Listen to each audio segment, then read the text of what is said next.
Hey, let's talk about 5 surprising things I did in quarantine that ultimately made my business so much better. Hey, you, I'm Sarah Turner. I'm a freelance copywriter and copywriting mentor, and I have just been reflecting a lot lately on the pandemic and the quarantine and all the things that I've learned from that crazy, crazy time. Now, we aren't out of the weeds yet, but it is like the world is opening back up, and there are just so many lessons I learned that I don't want to forget. And so I wanted to share them with you to kind of crystallize them, put a stake in the ground, and really solidify them. And hopefully, if they help you, that's even better. So, with that in mind, here are the 5 things that I really implemented in my business and got serious about that ultimately has made everything so much better. The first thing is I got more flexible. So I consider myself a pretty flexible and adaptable person to begin with anyway. But with the quarantine and the pandemic, I had to get even more flexible. I really had to step back, take a pause, and think about everything in a much more big picture manner, which really was important for me because it has now made it such that I now schedule intentional times in my calendar where I take a step back and do big picture thinking.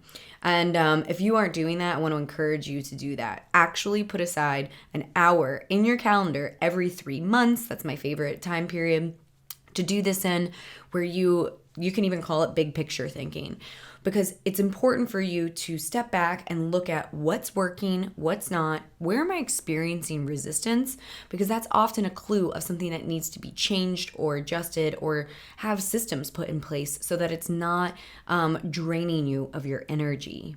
This allowed me to be more flexible on so many different fronts. It allowed me to really see areas where I was procrastinating and ask myself, why am I procrastinating here? Is it because I don't want to work with this client anymore? Is it because I don't really want to write this type of copy anymore? All of that is important in staying flexible and adaptable and really refining your business so that it works for you. The next thing I did was adjust my self-care. Now, I've been pretty consistent in having some sort of morning routine. It's definitely shapeshifted, and I definitely don't do it every day. But I really had to adjust what I was doing to care for myself. One of the things that I decided to do was to create work sessions or a period of time for the Write Your Way to Freedom students to come together and gain support. And it became one of the most beautiful things that came out of quarantine and of the pandemic was an increased level of support, because it allowed us to connect on a more deep level. I feel like I've gotten to know so many more people on the same journey as me. And then also self-care kind of looked like also implementing things that I hadn't ever implemented before.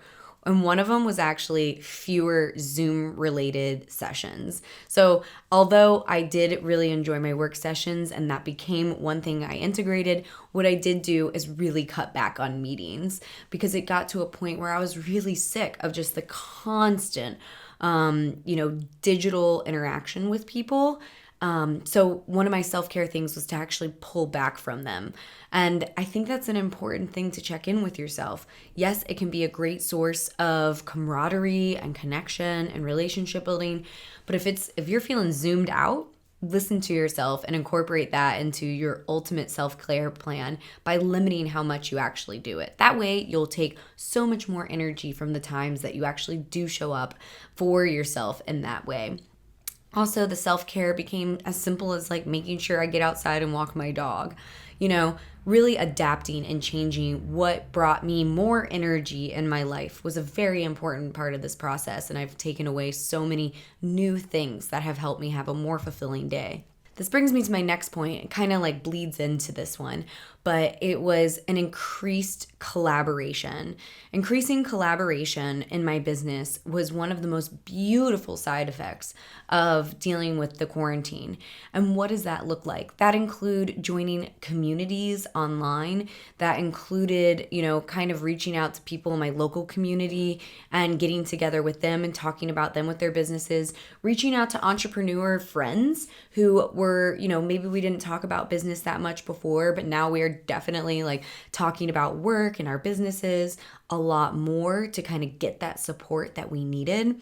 And also, hiring a mentor, signing up for online classes, taking this opportunity to kind of look into new ways of doing things and to learn. Increasing the amount of time I spent learning was a really important part of this process, and it's just helped me grow tremendously. So I want to encourage you to do the same. The next thing is I brought my friends and family in even closer. So I started doing, regular FaceTime calls where in the place of where I used to just do, voice calls, and even just seeing my family's faces on a more regular basis, even though it was over the phone. It's brought a lot of really richness to our connection. Setting aside time to go on walks with friends was another important part of this process that's brought my friendships even closer.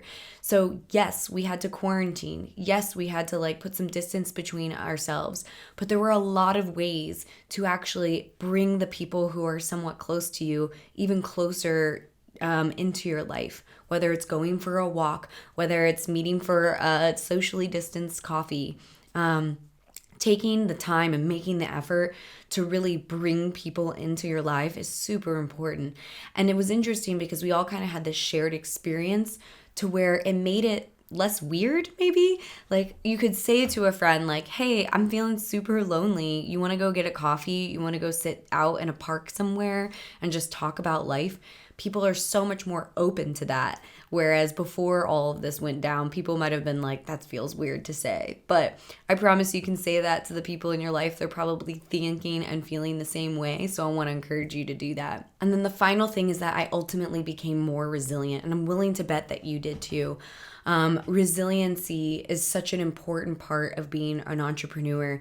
And I really believe it comes from building your confidence and seeing new situations and adapting whatever it is you're doing to ultimately come on the other side okay. And for me, I really think a lot of that is mindset work.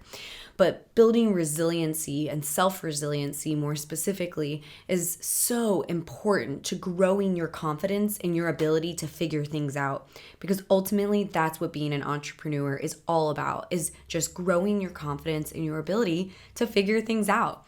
And you have more resources accessible to you than any human in history. So take advantage of that. Really reach out and look for what other people are doing, whether it's watching YouTube videos or reading blogs, because the solutions that you need to your problems are out there. You just have to be open-minded and willing to reach out and look for them.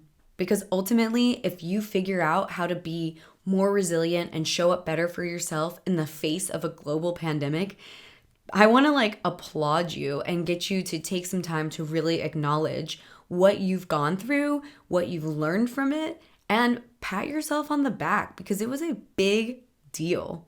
So thank you for listening. I really hope that you have been learning so much about yourself during this time. And please hit that thumbs up button if this resonated with you. And I would love to hear from you in the comments. I love hearing what you guys have to say. You're a really beautiful group of people. And don't forget to subscribe. You know that one. Thanks, guys.